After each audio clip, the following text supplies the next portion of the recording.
king of German mercenaries. Chapter 26, The Blood-Sucking Q Training. After everyone changed into straw sandals, Marin finally decided to start formal training. In order to train, Marin spent several days compiling a training outline. In his previous life, Marin had never been a soldier, and his only military experience was the half-month military training when he first entered college. Of course, as a history and military enthusiast, Marin often visits forums to discuss the origins of modern armies, the modern European armies. After consulting a lot of information and having many debates with netizens, Marin's knowledge of European military history has also greatly increased. Apart from other things, the Spanish phalanx is a must-know. Other things, such as the Morris phalanx, the Gustav line, and Napoleon's artillery tactics, are all known to a certain extent. If possible, Marin would like to use Napoleon's tactics. But that is unrealistic. You know, European artillery is still in the bronze cannon era. Equipping a small bronze cannon is very expensive. Because the current price ratio of silver to copper in Europe is about 1 to 15, and the price of copper is too high. A loser like Marin can't even afford a small copper cannon, let alone lining up hundreds of cannons like Napoleon. Moreover, let alone Napoleon's artillery tactics, he had no conditions to implement Gustav's line formation, because Gustav's line formation used a large number of musketeers, and they were flintlock musketeers. At the moment, the flintlock rifle had not yet been invented, and even the matchlock rifle had only been invented a few decades earlier and was still a rare item. It was really difficult to gather a few rows of musketeers. Moreover, in 15th century Europe, iron smelting technology was very poor, and it was difficult to make a light and powerful musket. Because if the steel technology was not up to standard, the barrel would be too thin and it would easily explode. Even in the 16th century, when the Spanish phalanx began to rise, the Spaniards still used the muskett musket, which weighed 20 kilograms. In addition to the powerful power of the muskett musket, its heavy barrel was not easy to explode, which was also an important reason. In the German region, although some hunters began to use matchlock rifles for hunting, in order to prevent the barrel from exploding, they did not dare to load too much gunpowder, resulting in mediocre power. In other words, Marin couldn't find, and it was a dream to build a musket line formation. So, Marin thought about it and decided that since there were no conditions, he should just train the spear square formation first and fight against the Swiss. The spear phalanx required a lot of discipline and courage. Marin was not worried about courage. The people he recruited were all idiots who were willing to risk their lives for money. He was just a little worried about discipline. So, he used the drill he had done during the university military training to train these 80 idiots. Calling them idiots was just an adjective that Marin used to despise them. But after the actual drill, Marin felt that calling them idiots was actually praising them. Calling them stupid was the real and reasonable adjective. Everyone, look to the left. Marin shouted. But what happened next made Marin very crazy. A shout of, look left, caused chaos. Some people looked left, some looked right. Then, the people in the team began to look at each other affectionately. Some people who were not confident saw that they were going in the opposite direction of the people next to them, so they immediately changed direction. But the sad thing is that many people looked in the right direction at the beginning, but turned their heads to look right under the misleading of the people around them. Even more tragic was the turning training. When Marin shouted, turn left, there was also chaos. Some people turned left, some turned right, and there was a lot of noise. Some people saw that they were turning in the opposite direction of the person next to them, so they turned 180 degrees back, which was very funny. Damn it, you idiots, can't you tell left from right? Marin was angry, but everyone looked at him blankly.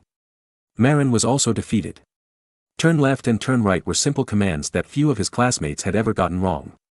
Why did they get so confused when it came to these idiots? But Marin himself did not think about it. His former classmates were all college students with high IQs.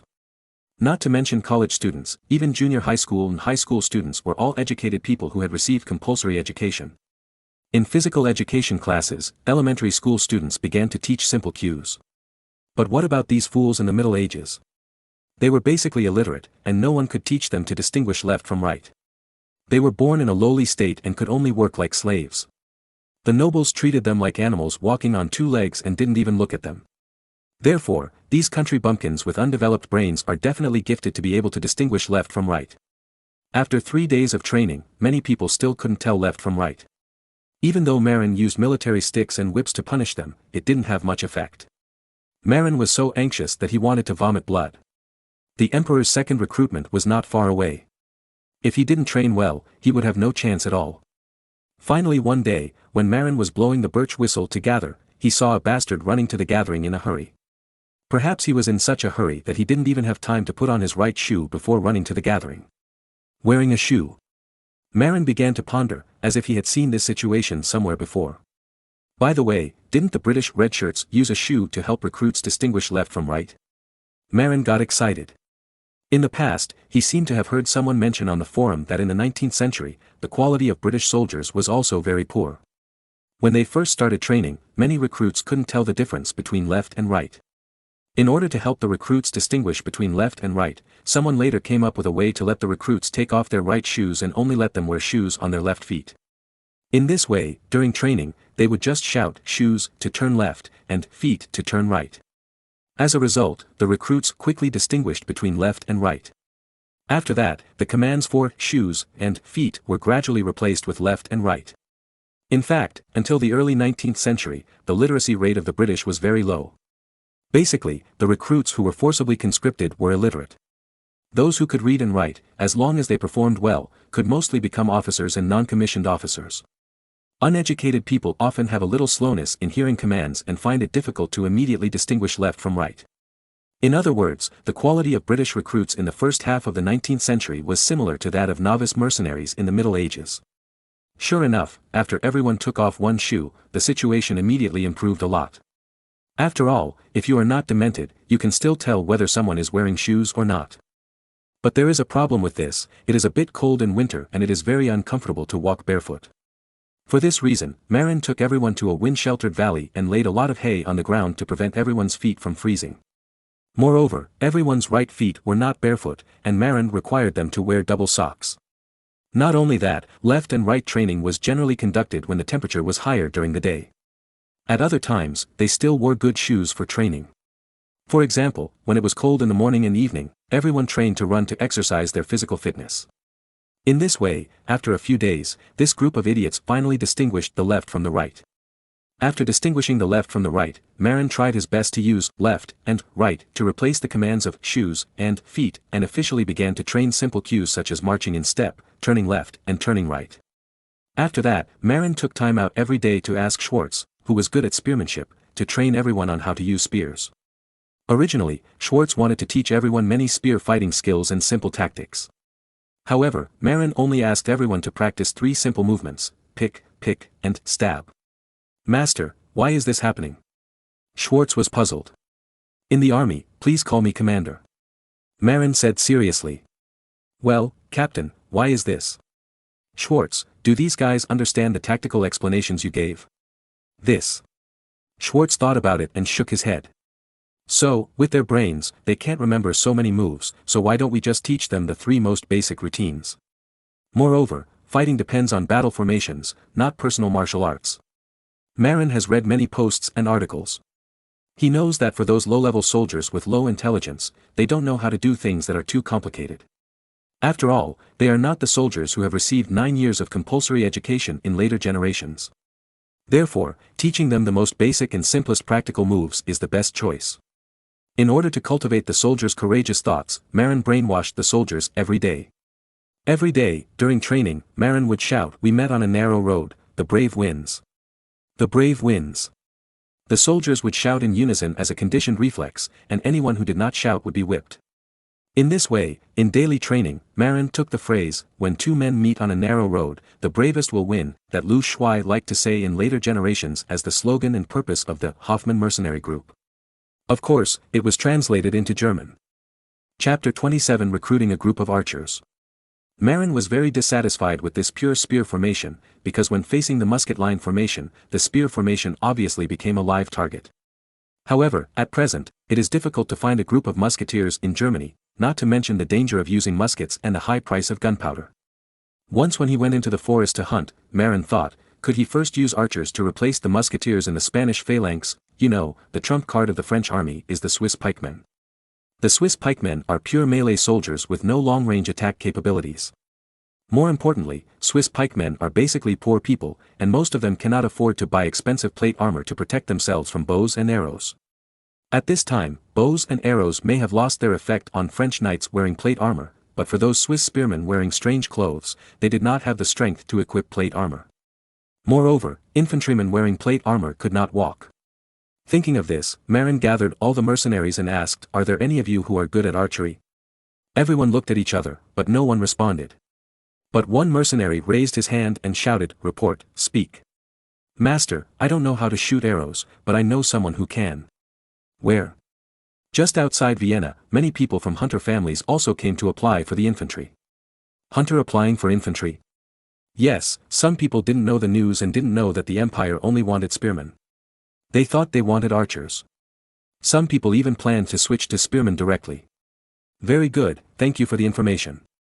I'll give you an extra meat dish tonight," Marin said with satisfaction, and instructed Tara, the head cook, one of Marin's servants, who had a talent for cooking.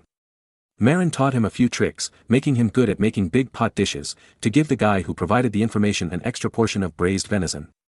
Afterwards, Marin, Kohler and Sauer rode back to the recruitment point outside Vienna and began to inquire around. Then, Marin simply raised the flag and publicly recruited archers. But at this time, the infantry recruitment had ended, and only a few people stayed here. Many hunters, seeing that the empire did not recruit archers, actually went home. Marin tried his best to recruit only 8 archers near the recruitment point in the west of Vienna. Then, he rushed to the east and south of the city and tried his best to recruit another 12 people. In the end, Marin only recruited 20 archers. As a last resort, Marin could only return to the station in the town of Robach with these 20 people. In fact, there were far more than 20 people who could shoot arrows outside the city of Vienna at that time. However, most people did not believe in Marin. Only these 20 people were easy to fool, believed in Marin, and were willing to follow him. After returning to the base, Marin first arranged for people to make straw sandals for the 20 people, and arranged for them to take a bath and change clothes. In the mercenary group, Marin forced everyone to take a bath and wash clothes. Afterwards, Marin formed another team and asked Saul to train them using the existing method. First of all, of course, he asked them to take off their right shoes and teach them to distinguish left from right. Then, there is physical training and shooting training. These hunters all bring their own bows and arrows, because the principle of mercenaries these days is to bring your own equipment. What surprised Marin was that with these hunters, the mercenary group didn't have to go out in person when they needed meat. As long as he brought a few hunters into the mountains and cooperated with each other, he could bring enough meat to the mercenary group. This could not only improve everyone's food, but also save a lot of food money. As for the local tax collectors, they might come to extort money if they encounter ordinary hunters.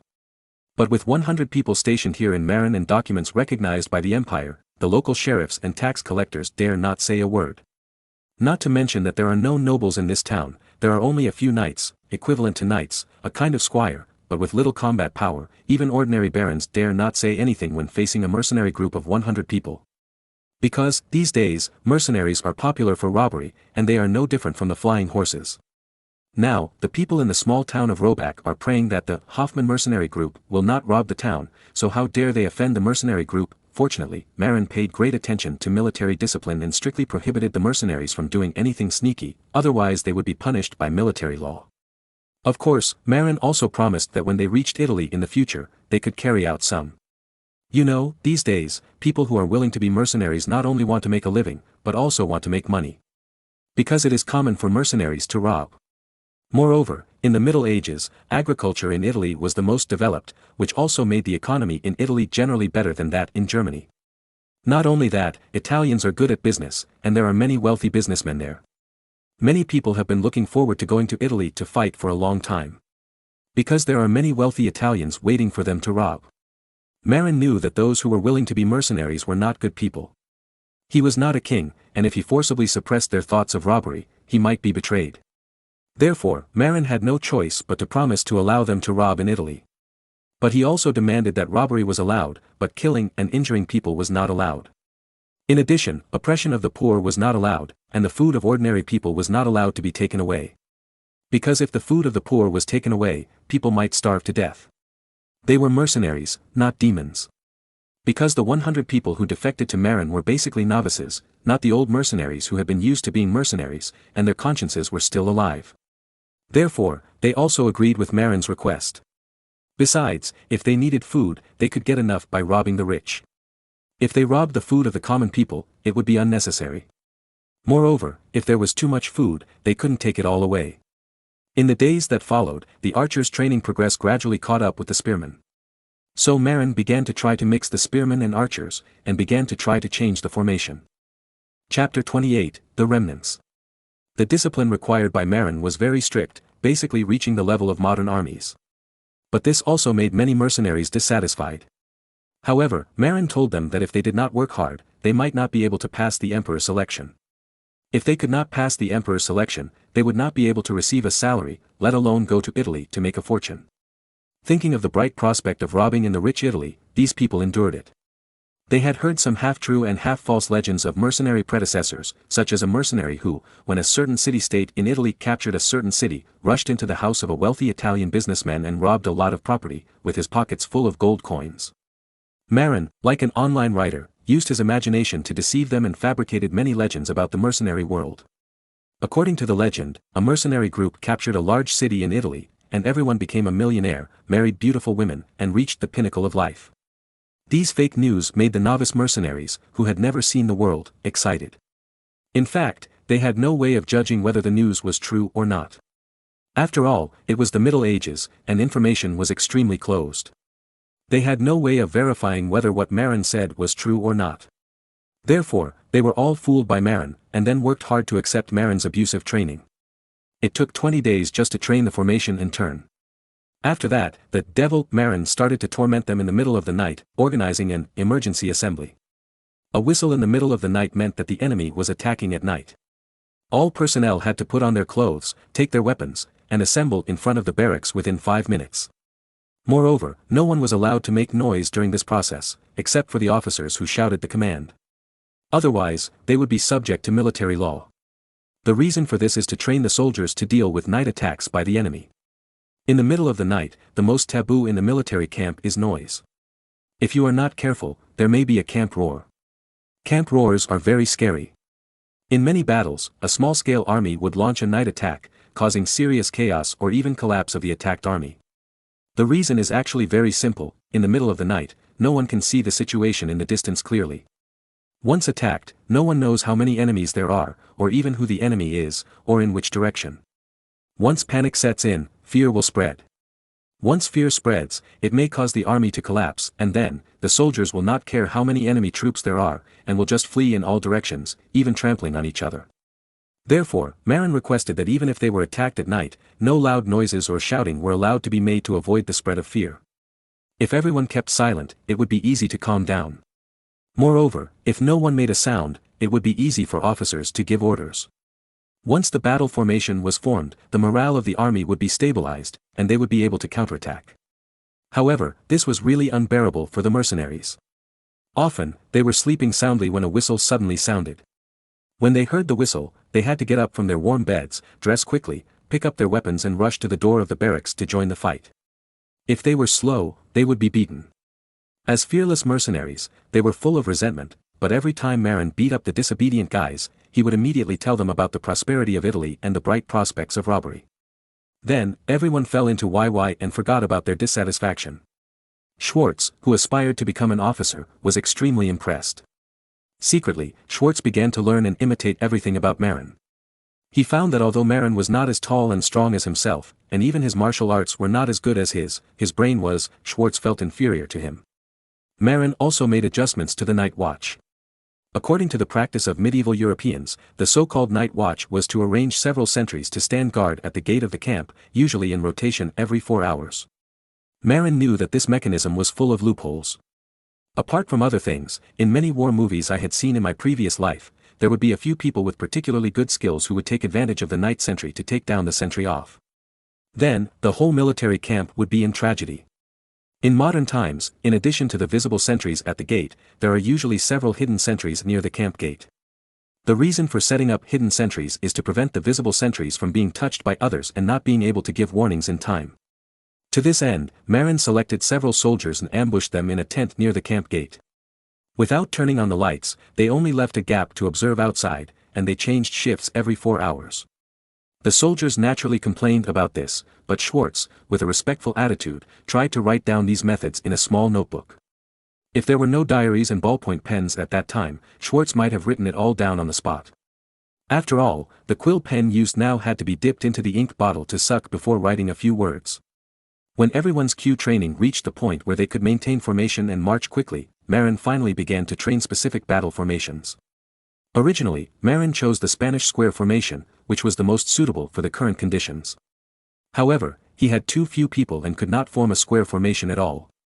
Marin thought about it and decided to train these 100 people in the Spanish square formation, but not in a complete square formation.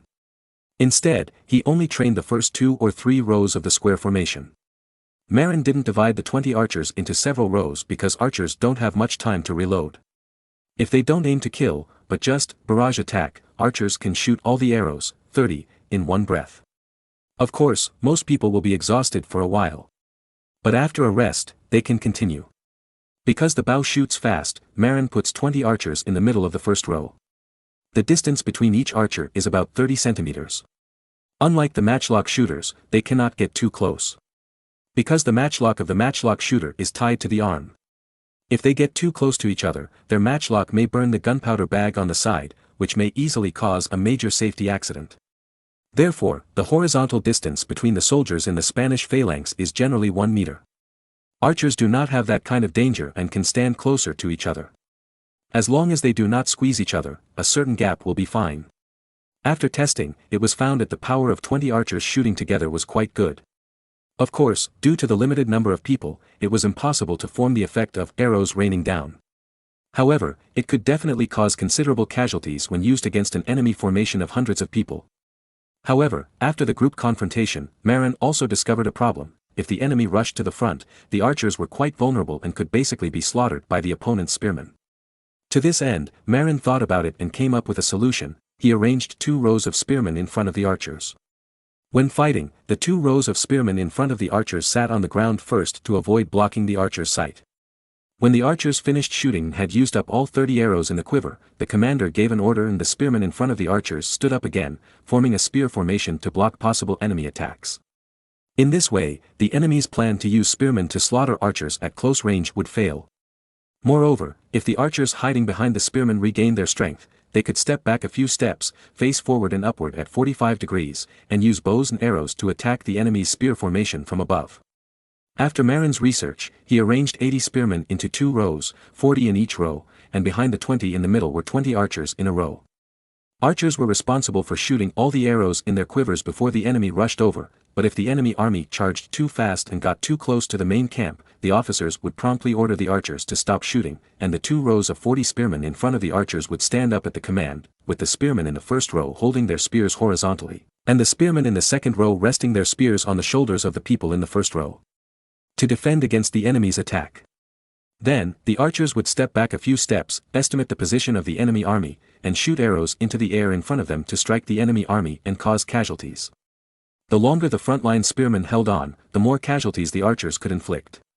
If it took too long, the enemy army would surely retreat or collapse due to heavy casualties. Of course, the premise was that the frontline spearmen had to withstand the enemy's impact and not be torn open. To this end, Marin hired the town blacksmith to make him 40 engineering shovels, which were specifically used to dig trenches in front of the battle formation to block the enemy's attacks, especially the cavalry's attacks. In order to block the possible attack of the enemy cavalry, Marin dug 2 trenches in front of the battle formation, which were only 2 meters apart.